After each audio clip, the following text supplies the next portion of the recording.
Hi అండి, అందరూ ఎలా ఉన్నారు? Hope you all doing good. Welcome back to my channel stories by Gayatri. మీరు గనక నా ఛానల్ని ఫస్ట్ టైం చూస్తున్నట్లయితే వెల్కమ్ టు మై ఛానల్. నేను హెల్తీ రెసిపీస్ చేస్తూ ఉంటాను. మీకు గనక నా వీడియోలు నచ్చితే do like, share, subscribe my channel. ఈ రోజు వీడియోలో రాయలసీమలో బాగా ఫేమస్ అయిన ఉగ్గాని మా అమ్మ నేర్పింది నాకు ఈ రెసిపీ నేను మా అమ్మ స్టైల్లో ఎలా చేస్తుందో నేను మీకు ఈ వీడియో ద్వారా చూపిస్తాను. మరెందుకు ఆలస్యం, let's get into the video. ముందుగా నేను మరమరాలని తీసుకొని ఒక బౌల్లో వేసుకొని కొద్దిగా వాటర్ వేసి నానబెడుతున్నానండి. ఇవి ఒక 2 to 3 minutes నానితే సరిపోతుంది. ఇందులో వాటర్ అంతా తీసేసి నేను డ్రైన్ చేసి పక్కన పెట్టుకుంటున్నాను. నెక్స్ట్ నేను ఒక పొడి తయారు చేసుకుంటున్నానండి. ఈ పొడి అనేది ఈ రెసిపీకి చాలా ఇంపార్టెంట్.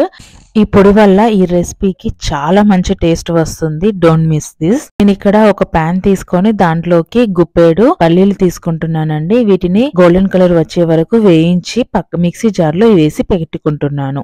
దీనిలోకి నేను తగినంత పుట్నాలు వేస్తున్నాను.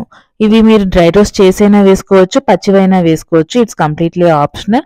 వీటన్నింటినీ నేను మిక్సీ పట్టి పెట్టుకుంటున్నాను. తర్వాత నేను ఒక గిన్నె తీసుకొని దాంట్లోకి ఒక 2 to 3 టేబుల్ స్పూన్ల ఆయిల్ వేసుకుంటున్నాను. ఆయిల్ వేడాక జీలకర్ర, ఆవాలు వేయించి పెట్టుకుంటున్నాను. ఇందులోకి మినపప్పు, శనగపప్పు వేసి వేయించుకుంటున్నాను. తర్వాత కరివేపాకు, ఒక 5-6 పచ్చిమిర్చి కూడా యాడ్ చేస్తున్నాను. ఇవన్నీ వేయించిన తర్వాత నేను ఒక 2 మీడియం సైజ్ ఆనియన్స్ సన్నగా కట్ చేసి వేయిస్తున్నాను. ఇవి కూడా దోరగా వేయించుకొని పెట్టుకుంటున్నాను. ఆనియన్స్ గోల్డెన్ కలర్ లోకి వచ్చిన తర్వాత ఇందులోకి 1 spoon of ginger garlic paste, 1 spoon పసుపు వేస్తున్నానండి. ఇవన్నీ బాగా కలిసే వరకు వేయించి పెట్టుకుంటున్నాను. దీంట్లో నేను ముందుగానే పొడి చేసి పెట్టుకున్న పల్లీలు, పుట్నాల పొడి వేసుకుంటున్నాను. ఇందులోనే నేను ఒక తగినంత టేస్ట్కి సరిపడేంత సాల్ట్ యాడ్ చేసి కలుపుకుంటున్నాను. ఇవి కొద్దిగా డ్రై రోస్ట్ అవుతున్నాయి కాబట్టి నేను ఇందులోకి కొంచెం వాటర్ యాడ్ చేస్తున్నాను. బాగా కలుపుకుంటున్నాను. వాటర్ అంతా ఎవాపరేట్ ఇలా ఆయిల్ తేలుతూ ఉంటుంది అనమాట. ఈ స్టేజ్ లో మనం ముందుగానే నానబెట్టుకున్న మురమరాలని యాడ్ చేయాలి.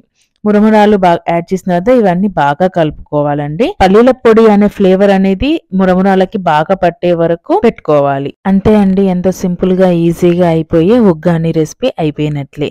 మీకు కనుక ఈ వీడియో నచ్చినట్లయితే do like, share, subscribe my channel. Until then another video. Bye by.